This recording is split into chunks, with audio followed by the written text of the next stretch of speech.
Bonsoir à tous, heureuse de vous rencontrer aujourd'hui encore dans cette émission de santé. Docteur, dites-moi tout. Aujourd'hui, nous parlons d'une pathologie considérée comme la première cause d'hospitalisation en République de Guinée. Il s'agit bien de l'hypertension artérielle. Cette maladie qui fait des ravages dans le monde. Et puis en 2015, une enquête de l'Association des cardiologues de Guinée a révélé que cette maladie, 30% de la population guinéenne est affectée par cette maladie. Et dans le monde, on estime à plus de 2 millions de décès par an. C'est quoi l'hypertension artérielle? Pourquoi elle fait, cette maladie, des ravages à travers le monde, les causes, les conséquences, mais aussi comment la prise en charge s'effectue. C'est ce que nous allons voir tout ça avec notre invité dans la première phase, ici déjà présent. Bonsoir docteur. Bonsoir. Docteur Sandy Kolatono. Vous Exact. êtes cardiologue, mais en même temps, vous êtes chef de service à la section intensive de l'hôpital Sino. Oui. Cardiologie intensive de l'hôpital Sino-guinéen. Oui. Et puis, vous êtes aussi le directeur général adjoint de cet hôpital. Oui. Je précise aussi que Dr Sandy est le membre de l'association des spécialistes en insuffisance cardiaque de Moscou. Et vous êtes également membre de l'Académie internationale de cardiologie. Et en Guinée, vous êtes membre de l'association des cardiologues de Guinée. Encore une fois, bienvenue dans cette émission. Merci beaucoup.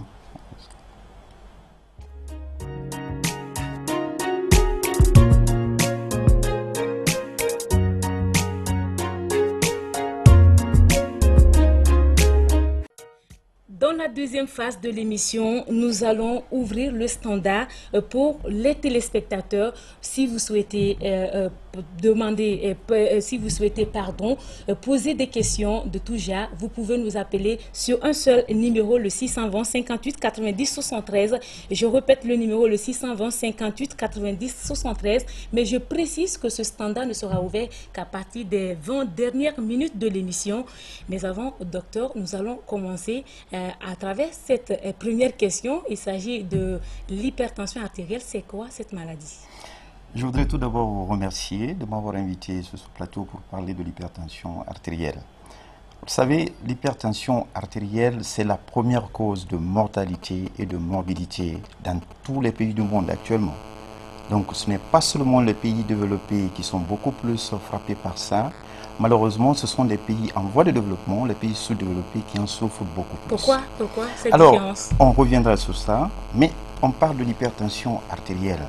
Il faudrait qu'aujourd'hui, nos téléspectateurs parviennent à comprendre qu'est-ce que cela signifie, l'hypertension artérielle. Je prends tout simplement le mot tension artérielle, parce que vous avez l'hyper et tension artérielle. L'hyper, c'est l'élévation, et tension artérielle, c'est quoi? Pour parler de la tension artérielle, il serait question de parler de 3 éléments. Premièrement, nous avons le cœur, deuxièmement, nous avons le sang, et troisièmement, nous avons les artères. Les artères représentent ici les tuyaux qui apportent le sang dans toutes les parties de l'organisme. Alors, le cœur, en se contractant, travaille comme une pompe.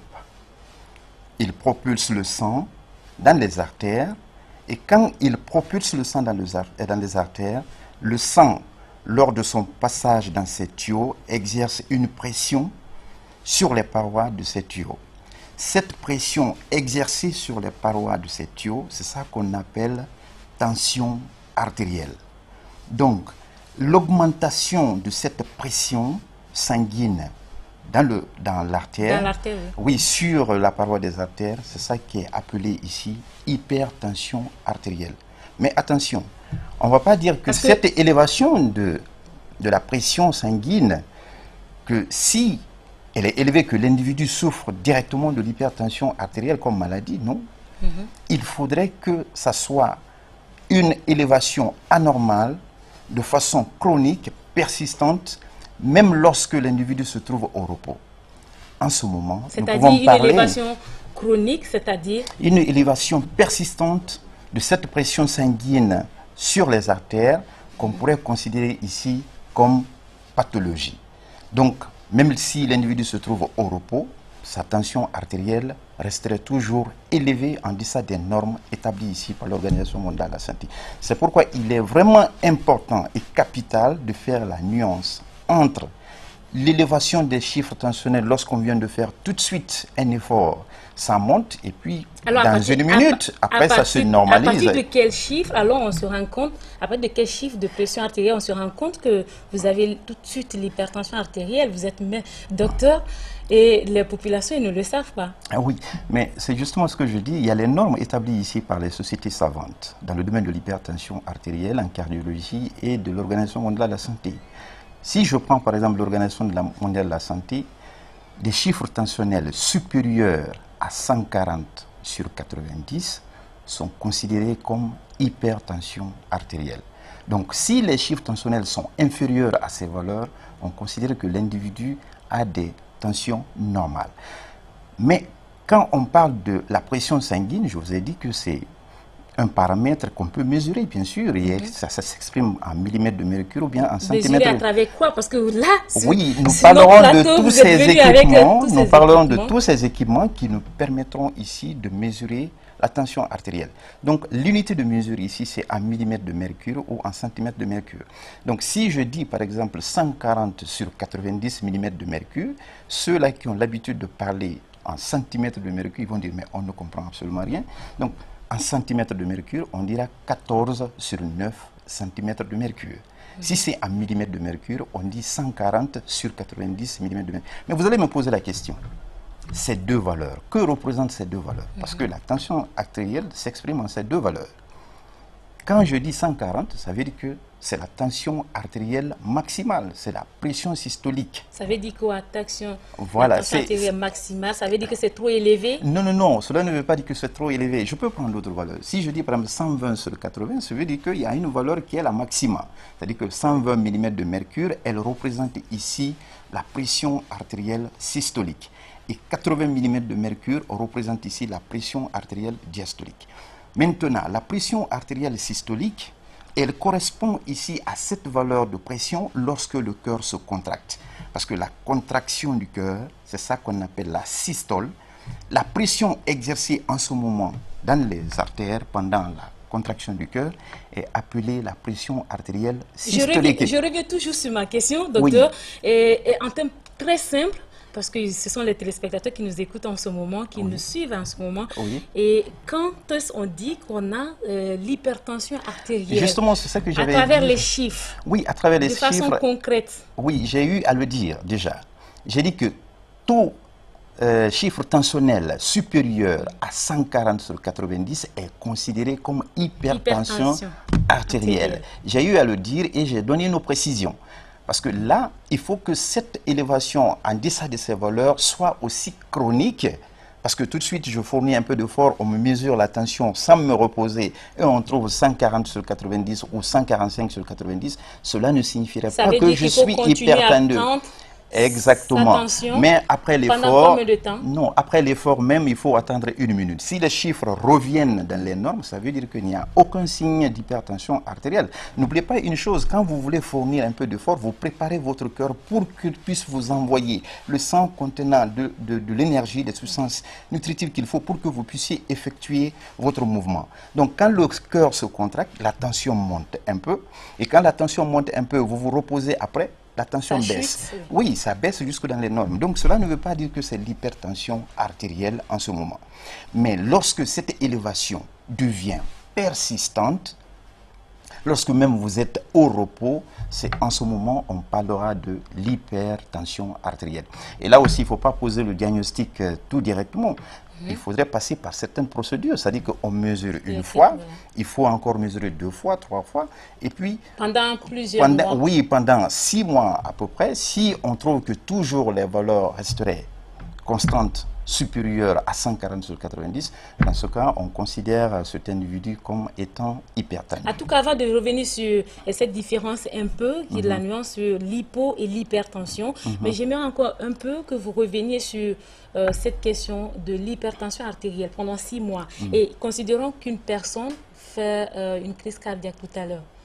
Tout de suite, Comment ça va se passer? Oui, vous savez, quand on fait sa crise cardiaque sur terrain de l'hypertension artérielle, là, on n'a pas midi à 14 heures pour essayer de démontrer que l'individu est hypertendu. Le plus souvent, là, ça survient avec les chiffres tensionnels qui dépassent même les 180 sur 90 et ainsi de suite. Les crises cardiaques sont dues souvent à l'hypertension artérielle? Non, les crises cardiaques ne sont pas souvent dues à l'hypertension artérielle. L'hypertension artérielle représente une des causes qui peut conduire à la crise cardiaque. Sinon que la crise cardiaque, la cause principale ici, c'est l'athérosclérose de ces tuyaux que nous sommes en train de... Lorsque ces tuyaux-là qui apportent le sang au niveau du cœur sont bouchés, c'est ça qui peut conduire à la crise cardiaque. Donc l'hypertension aussi, avec cette élévation des chiffres tensionnels, ça peut conduire à la fermeture de la lumière de ces tuyaux et qui peut entraîner ici la crise cardiaque. Donc l'hypertension artérielle, comme c'est de ça que nous sommes en train de parler aujourd'hui, elle ne représente qu'une des causes de la survenue de la crise cardiaque. C'est pourquoi la crise cardiaque, on dit que c'est l'une des conséquences. En bref, la différence entre hyper et hypo. Oui. Pour nos téléspectateurs. Oui, vous savez, on parle de l'hypotension artérielle lorsque nous avons les chiffres tensionnels qui sont en dessous de 90 déjà. Excusez-moi, les téléspectateurs, je rappelle que le standard ne sera ouvert qu'à partir des 20 dernières minutes.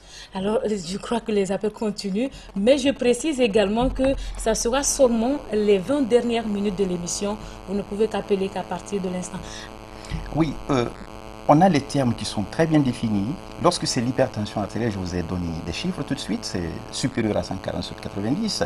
Lorsque c'est l'hypotension, ça serait inférieur à 90 mm de mercure. Donc il faudrait qu'on se retrouve entre ces différentes valeurs, c'est-à-dire que 90 et 140. Là, on varie, et quand les chiffres varient entre ces valeurs, on va dire que c'est bon. Mais chose qui est beaucoup plus intéressante, parce qu'il y a certains, lorsque leur chiffre tensionnel se trouve même au niveau de 120, ils commencent à se sentir très mal. Donc, il faut essayer de voir aussi la particularité de certains individus. Parce que certains, on leur dit par exemple, ils sont hypotendus à 90, ils supportent ça bien. D'autres, on dit hypertendus quand c'est supérieur à 140, mais il y a certains qui ne supportent pas la tension, par exemple, de 130 sur 80. Mais qu'est-ce qui est meilleur? Est-ce qu'il faut avoir une tension un peu faible pour dire que c'est un peu... Non.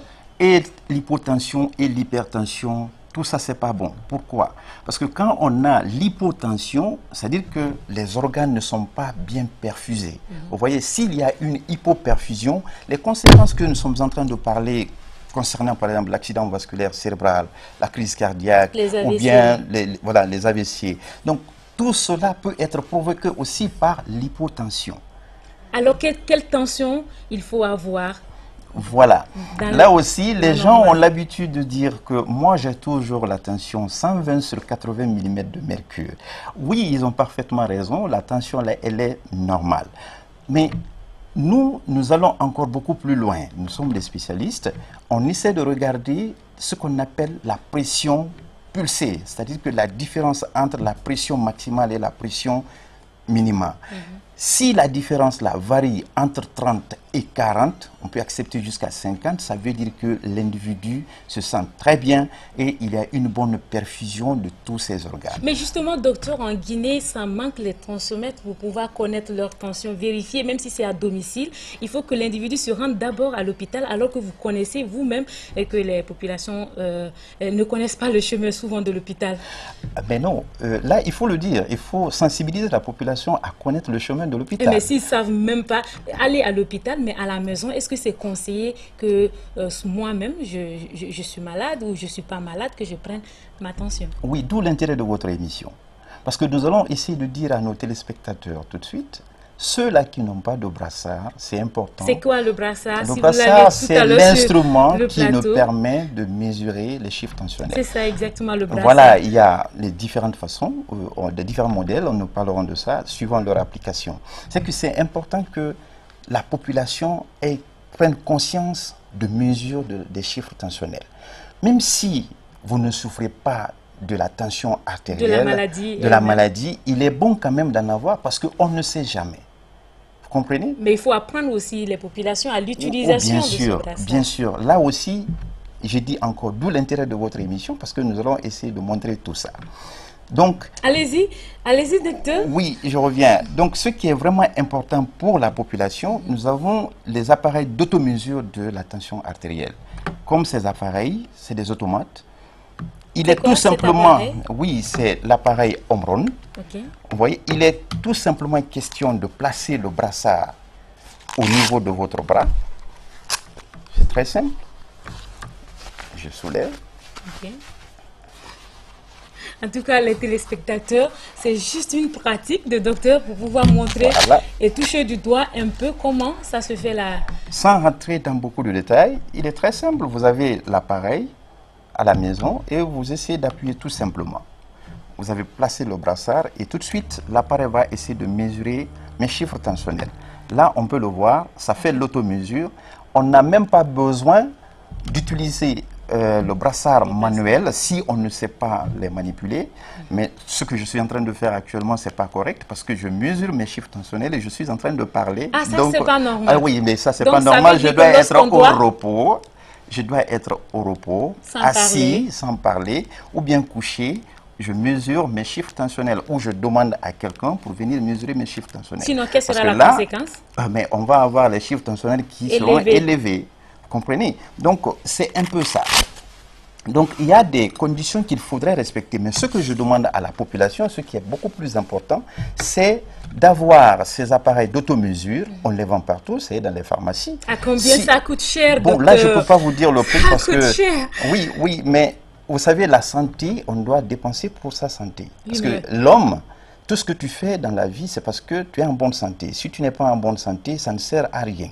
Donc, c'est pourquoi je demande à la population, le peu de moyens que vous pouvez avoir, on peut me dire, par exemple, que ces brassards coûteraient peut-être que 130 000 ou 150 000, je Vous sais l'avez pas. acheté à 150 000 Non, ou- je le dis. Par exemple, on va me dire 150 000, même si on disait 500 000, mais je me dis, on trouvera toujours des moyens. La santé n'a pas de La prix. santé n'a pas de prix. Parce que je dis encore une bien, tout ce que l'homme fait, c'est parce que tu es en bonne santé. Si tu n'es pas en bonne santé, ça ne servira à rien. Tu vas dépenser encore beaucoup plus que ce que tu aurais dû faire pour ta santé. Donc, je recommande aux gens quand même, à la maison, d'avoir les appareils d'automesure pour pouvoir mesurer leurs chiffres tensionnels. Rapidement, lorsque vous avez mesuré tout à l'heure, il y a eu des chiffres. Rapidement, revenez un peu sur cet aspect parce que la sensibilisation, elle est importante dans cette émission. Regardez, ici, par exemple, je viens de mesurer, mais vous pouvez voir deux valeurs sur cet appareil. La première valeur ici, ça représente ici la pression artérielle systolique, ce qu'on appelle ici la maxima. Ça fait 139 mm de mercure. Et la pression diastolique, la minimum, elle est 85 mm de mercure. Et ces appareils même nous permettent de voir la fréquence cardiaque qui est au niveau de 79. Donc c'est très simple, c'est pourquoi il est important pour tout un chacun d'avoir un appareil pareil à la maison. Il y a de différents types, bien sûr, différents modèles et puis les coûts diffèrent.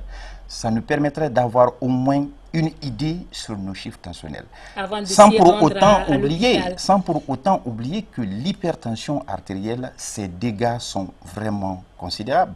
Parce que vous ne pouvez pas rentrer aujourd'hui dans un des quartiers de Conakry, regarder la population sans voir au moins 2, 3, 4 personnes qui vont marcher là avec des éléments de paralysie.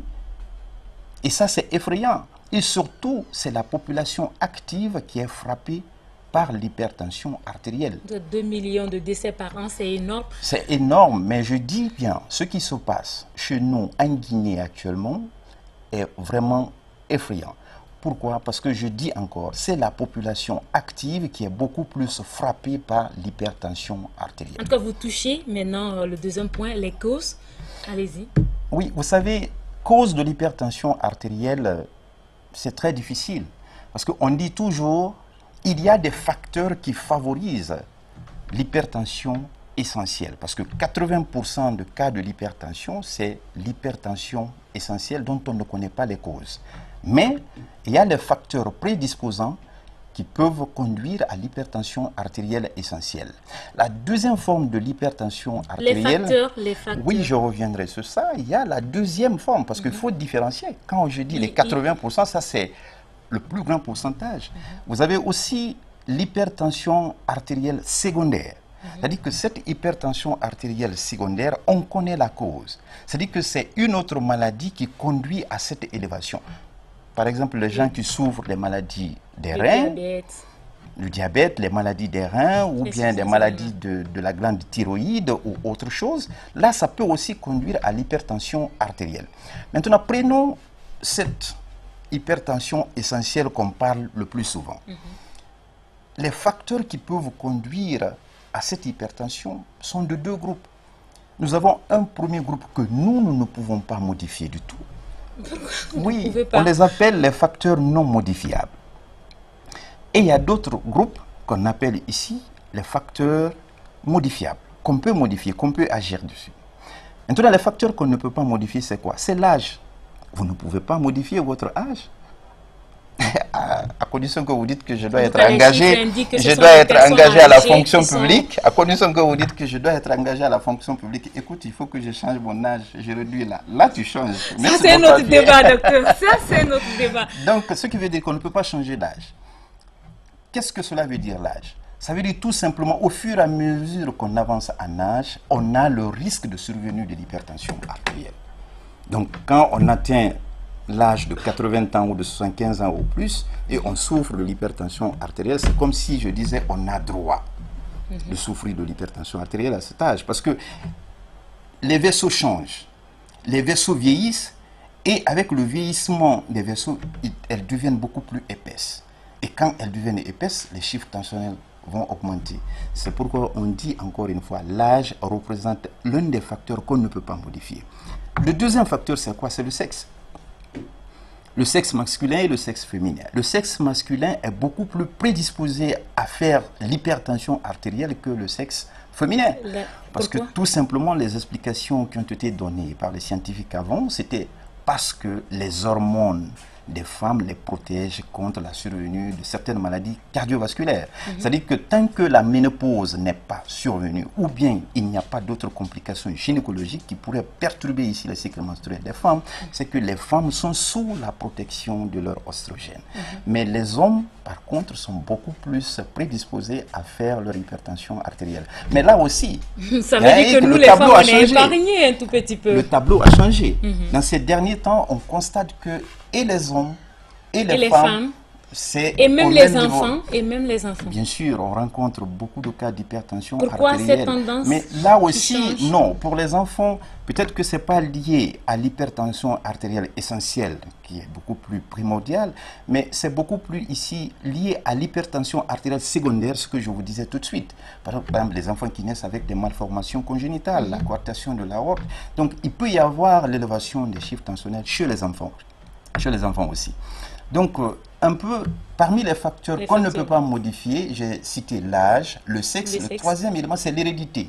Si dans votre famille, votre papa ou maman ont souffert de l'hypertension artérielle ou bien souffrent de l'hypertension artérielle, il sera temps pour les enfants de prendre les mesures idoines qu'il faut pour ne pas qu'il y ait l'hypertension. Parce qu'il y a une forte probabilité qu'il y ait transmission des gènes, des gènes, pour que les enfants puissent souffrir de l'hypertension artérielle. Donc, ce sont ces trois facteurs qu'il faut citer. Pour le premier groupe. Oui, pour le premier groupe, les facteurs qu'on ne peut pas modifier.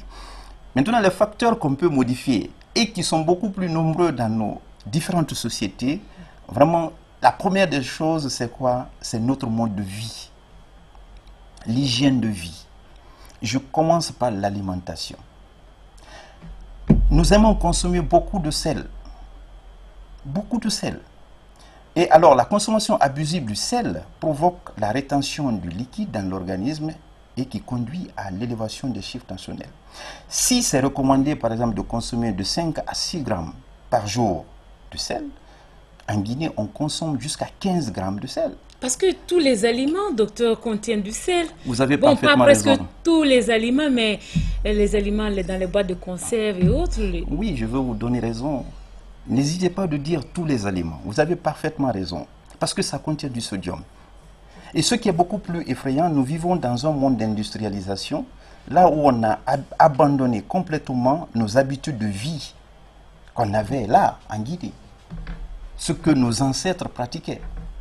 On veut vivre comme à l'Occident et malheureusement, ce que nous recevons de là la qualité reste à désirer. En tout cas, on aimerait bien avoir la réaction du service contrôle qualité dans cette émission également. Oui, moi j'ai toujours dit qu'il faut renforcer le service de contrôle qualité. Mais en ce qui concerne cette consommation abusive du sel, je pourrais tout simplement demander à la population d'apprendre à lire sur les étiquettes. Parce que tous les aliments que nous consommons, 80% du sel proviennent des aliments que nous consommons déjà. Pas le sel de la cuisine. Ce n'est pas dans nos... Le sel de la cuisine représente les 20%. De lire sur les étiquettes. C'est là, il faut sensibiliser encore une fois. Quand vous partez au marché, avant d'acheter un aliment, vous prenez, vous regardez l'étiquette, vous allez voir la teneur en sel de cet aliment. Et si vous savez déjà que par jour, vous devez consommer de 4 à 6 grammes de sel, les aliments que vous avez achetés, si vous connaissez la teneur, et n'oubliez pas, la quantité de sel dépend ici de la quantité de l'aliment que vous avez consommé. Si je dis par exemple qu'il y a 0,4 grammes de sel dans 100 mg ou 100 grammes d'aliments, si vous consommez 300 grammes de cet aliment, c'est que vous avez mangé pas 0,4 grammes, il faut multiplier ça par 3. Donc, et la quantité et la qualité comptent. Donc, première des choses, c'est la consommation abusive du sel. C'est pourquoi j'insiste beaucoup sur ça. Deuxième élément, nous sommes dans un pays où il y a beaucoup de fruits et de légumes. Mais malheureusement, nous créons les conditions de telle sorte que nous ne mangeons pas ces fruits et ces légumes. Donc, l'insuffisance dans la consommation de ces fruits et de ces légumes, ça conduit aussi à l'hypertension artérielle. En tout cas, je ne vais pas vous prendre la parole. Nous allons revenir sur cet aspect, mais en attendant, nous allons suivre ce reportage, parce que notre émission également, c'est de toucher du doigt les réalités. Nous allons suivre ce reportage de Adiatou Yayabari, qui a réalisé ce reportage par rapport aux arrêts cardiaques. Je vous en prie. En Guinée, les arrêts cardiaques sont à la base de nombreux cas de décès. Ils se manifestent souvent par des perturbations du rythme du cœur. Des douleurs intenses sont constatées. Sans une intervention d'urgence, c'est la mort subite qui survient chez les victimes. Lorsque ces tuyaux qui apportent le sang au niveau du cœur pour sa propre nutrition, ces tuyaux-là sont bouchés, alors là, il y a directement une sorte de disbalance entre l'apport des substances, le sang, et la demande au niveau du cœur quand il a besoin de travailler. Alors, en ce moment, on parle de troubles de nutrition au niveau du cœur, et quand c'est trop poussé, les tuyaux là sont bouchés. En fin de compte, on parle ici de crise cardiaque. Mais si cette mort des cellules est d'une grande étendue, c'est une très bonne partie du cœur qui est concernée ici par cette crise. En ce moment, ça peut conduire à ces troubles de rythme graves au niveau du cœur, fibrillation ventriculaire, qui peuvent tout de suite conduire à l'arrêt du cœur. Donc, ce qui veut dire par là que la crise cardiaque peut conduire à l'arrêt cardiaque. Selon les statistiques, environ 90% des arrêts cardiaques sont causés par des crises. Durant les 6 derniers mois, par exemple, le service de cardiologie de l'hôpital sino-guinéen a enregistré 98 patients de suite d'une crise cardiaque. 4 cas ont été fatals. Chez la plupart des victimes, le manque de consultation cardiologique est le principal facteur de risque. Qu'on essaie de faire des examens, même si vous n'avez pas de plainte, il est vraiment important de connaître l'état de votre moteur, qui est le cœur, qui fonctionne depuis la conception. Ça pourrait nous éviter beaucoup, par les conseils prodigués par les médecins ici, la survenue des arrêts cardiaques ou bien des crises cardiaques. L'arrêt cardiaque peut survenir sur toutes les tranches d'âge. Pour parer à une telle réalité, Remiant Bangoura prend le devant. À 29 ans, ce jeune vient souvent se faire consulter par les cardiologues. D'après le résultat, je n'ai pas de problème au niveau du cœur. Je demande à tous les jeunes de venir à l'hôpital pour éviter complètement des morts subites, éviter aussi des crises cardiaques. Aujourd'hui, nombreux sont les citoyens qui ne passent pas le contrôle médical de leur cœur. Cette négligence contribue considérablement à l'augmentation du taux de mortalité des maladies cardiovasculaires en Guinée. Retour sur ce plateau, docteur. Et on vient de suivre ce reportage réalisé par Adiatou Abari. D'ailleurs, vous êtes même dans les images et vous parlez des jeunes qui ne viennent pas ou de la population qui ne se dirige pas vers les hôpitaux, les centres de santé pour pouvoir connaître leur tension et autres. Mais entre-temps, vous parliez également de la consommation du sel, vous parliez de l'alimentation. Quel autre facteur de risque on peut rencontrer? Oui, vous savez, l'activité physique aussi. J'ai toujours dit que les gens sont amorphes en Guinée, c'est-à-dire que les gens n'acceptent pas de faire l'activité physique. Vous savez, cela peut conduire au surpoids ou bien à une obésité qui pourrait être aussi responsable de l'augmentation des chiffres tensionnels. Donc il faut conseiller aux gens d'accepter de pratiquer le sport. Mais le monde d'aujourd'hui est fait de telle sorte que les enfants passent la plupart de leur temps à regarder la télé. Il y a trop de moyens de transport. Oui, il y a trop de moyens de transport. Il y a les vidéos, télé. Donc les enfants passent suffisamment leur temps à regarder seulement ces séries et ainsi de suite.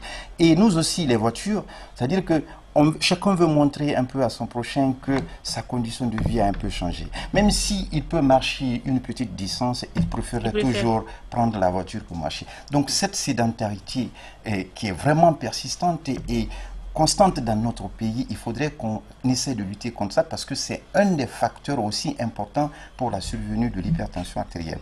Le troisième élément que je voudrais citer ici encore, c'est le tabagisme. Le tabac est un des facteurs importants pour les maladies cardiovasculaires de façon générale, mais pour l'hypertension artérielle de façon particulière. Donc, je demande aux gens de faire le maximum possible de lutter contre le tabac. Parce que là, c'est un élément qui acte directement sur la paroi des vaisseaux et qui plus permet... on consomme trop le tabac... Oui, plus on a la chance de faire son hypertension artérielle. Moi, je dirais de faire un pas vers la mort. Bien sûr, de faire un... Donc, nous avons le cas du tabagisme et l'alcoolisme aussi. Donc, vous comprendrez que tout ce que... L'alcool, oui. Oui, l'alcool. Tout ce que je suis en train de citer, nous avons tous ces facteurs-là dans notre société. En plus de ça, le diabète qui est là. Beaucoup plus la consommation abusive du sucre, les boissons sucrées. Nous ne connaissons même pas le contenu de ces boissons. C'est pourquoi j'ai insisté beaucoup. Que ce soit les boissons, que ce soit d'autres aliments, essayez de regarder l'étiquette. Parce qu'on va se dire que, bon, quand j'essaie de boire cette boisson, il n'y a pas de sodium dedans. Non. Il y a de ces boissons importées qui contiennent déjà le sodium. Et si vous buvez beaucoup ces boissons, vous avez une forte chance de faire votre hypertension artérielle. Ça veut dire que les sucreries sont... Oui, on doit apprendre à diminuer la sucrerie. Ça, c'est vraiment important. Le quatrième élément, ou le dernier élément que je voudrais citer, il y en a beaucoup, c'est la consommation abusive des graisses, l'huile rouge. Et ce qui est beaucoup plus dangereux dans ces derniers temps, c'est qu'on consomme encore l'huile rouge qui contient du sodium 4. En tout cas, donc, tout récemment, ça a été dénoncé, les mesures ont été prises. Oui. C'est ce qu'on aimerait croire. Voilà. Donc, il faudrait quand même qu'on essaie de manger quelque chose de qualité, c'est important. Mais quand on est prédisposé aux différentes maladies cardiovasculaires, qu'on essaie de réduire la consommation des aliments gras. Le beurre, le fromage, ça veut dire et tout ça. L'obésité contribue à l'hypertension artérielle. Bien sûr. Pas toutes les personnes grosses. Bon, pas toutes les personnes grosses, mais déjà, l'obésité représente un facteur de risque important pour les maladies cardiovasculaires et l'hypertension artérielle. Parce que si vous ne développez pas l'hypertension artérielle aujourd'hui, vous êtes fier et vous souffrez déjà des facteurs de risque, attendez-vous, dans quelques années, ça va apparaître. C'est comme ce qu'on dit toujours aux gens. Vous avez 3 maladies qui sont de même père, même mère. C'est-à-dire que c'est le diabète, c'est les cardiopathies ischémiques et c'est l'hypertension artérielle. Celui qui souffre aujourd'hui de l'hypertension artérielle, s'il ne prend pas les mesures pour lutter contre son hypertension, c'est que dans le futur, il va faire son diabète. En tout cas, docteur, vous l'avez dit, il faut l'alimentation équilibrée, il faut consommer beaucoup de fruits, oui, il faire faut beaucoup diminuer plus d'efforts, faire beaucoup pas d'exercices de gras, physiques. Et là, nous sommes vers la fin de l'émission. Nous allons ouvrir le standard. Les téléspectateurs, vous pouvez nous joindre un seul téléphone. Il s'agit du 620 58 90 73.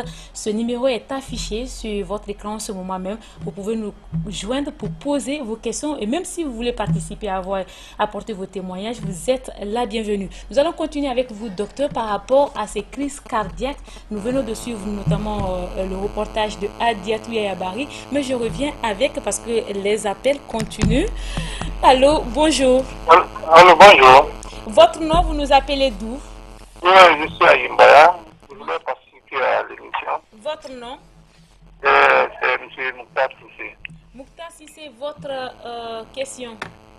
Ce que je voulais savoir, quel est le rapport entre liaison carieuse et l'hypertension artérielle? On n'a pas bien saisi, mais malheureusement, il est parti. Oui. Quel est le rapport entre liaison carieuse et l'hypertension artérielle? Liaison carieuse et l'hypertension. Vous pouvez expliquer un peu ce que ça veut dire liaison carieuse? En fait, les infections dentaires. Ah, oh, ok, bien sûr. Je voudrais tout simplement vous dire que quand on dit les affections dentaires, on ne peut pas dire une corrélation directe entre les affections dentaires et l'hypertension artérielle. Non, il n'y a pas de corrélation directe. Mais chose que je peux vous dire, que les infections, quelles que soient les infections, c'est pourquoi je profite de ce plateau même pour dire qu'il est vraiment important qu'on s'occupe de notre environnement. Parce que la saleté dans l'organisme, la saleté dans notre organisme, perturbe ici le fonctionnement du système endothélial au niveau des artères, ce qui peut perturber ici le système de régulation des chiffres tensionnels. Mais il faut retenir quand même une chose, qu'il n'y a pas de corrélation directe entre les infections carieuses et, comment on appelle ça, les risques de survenue de l'hypertension artérielle. Il n'y a pas de corrélation directe. Mouktar Sissé, vous êtes là? Oui, je suis là. La question, elle a été répondue ou pas? Ok, merci beaucoup. Merci, docteur. Oui, merci. Merci Mouktar et passez une bonne journée du côté de Yimbaya. Alors, nous allons continuer, docteur, avec ces crises cardiaques. Vous pouvez en tout cas commencer à nous appeler sur le 620 58 90 73. Le numéro est affiché en ce moment même sur l'écran. Vos questions sont les bienvenues. Nous allons continuer avec les crises cardiaques. Je parlais tout à l'heure, les crises cardiaques. Tout de suite, quelqu'un qui tombe, quelqu'un qui fait une crise cardiaque. Qu'est-ce qu'on doit faire? Qu'est-ce qu'on doit faire? Parce que je suis à la maison, un exemple, je suis à la maison, je vois un de mes parents qui tombe tout de suite. Qu'est-ce que je dois faire tout de suite? Oui, là je vais répondre à votre question tout de suite, mais je voudrais donner une précision pour nos fidèles auditeurs. Vous savez, on peut penser à tout pour dire que tel facteur, telle chose peut conduire à l'hypertension artérielle. Il y a ce qu'on appelle les relations de causalité, c'est-à-dire que... Je ne vais pas, vous retenir parce que les 20 dernières minutes sont consacrées aux questions. Oui. Allô, bonjour. Allô? Allô, bonjour, vous êtes à l'antenne, votre nom? C'est Madame Silla Acha. Madame Silla, vous nous appelez d'où?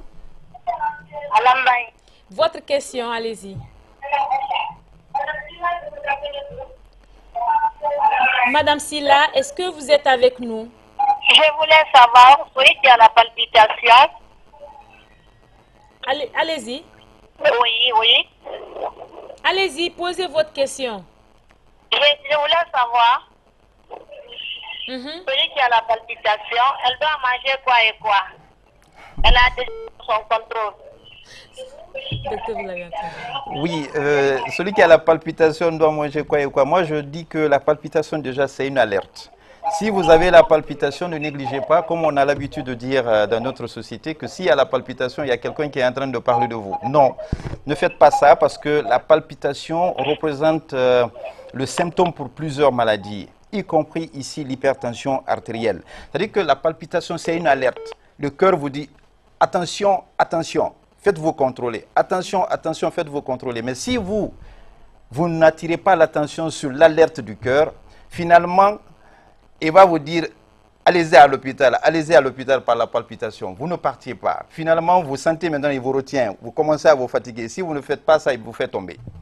Donc c'est pourquoi quand il y a la palpitation, il faut venir voir les médecins pour qu'on essaie de trouver la cause de la palpitation. Et voilà, s'il n'y a rien au niveau du cœur, on peut vous conseiller, par exemple, de manger les aliments qui contiennent du magnésium. Je crois que Mme Silla a compris. On a un autre téléspectateur. Allô, bonjour. Allô? Oui, allô, bonjour. Allô? Oui, allô, consigne à respecter, s'il vous plaît. Éloignez-vous de votre poste récepteur.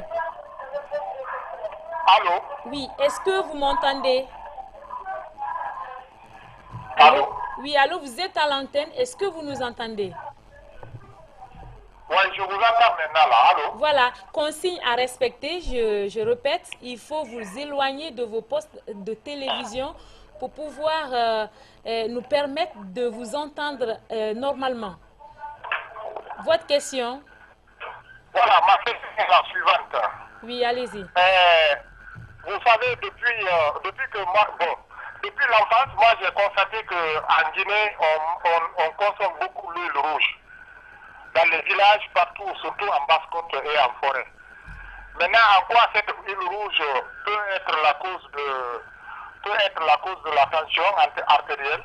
Ça, c'est un. Deuxièmement, ma deuxième question est la suivante. La palpitation. Moi, je fais la palpitation, mais je me suis fait consulter, on me dit que c'est la gastrite qui est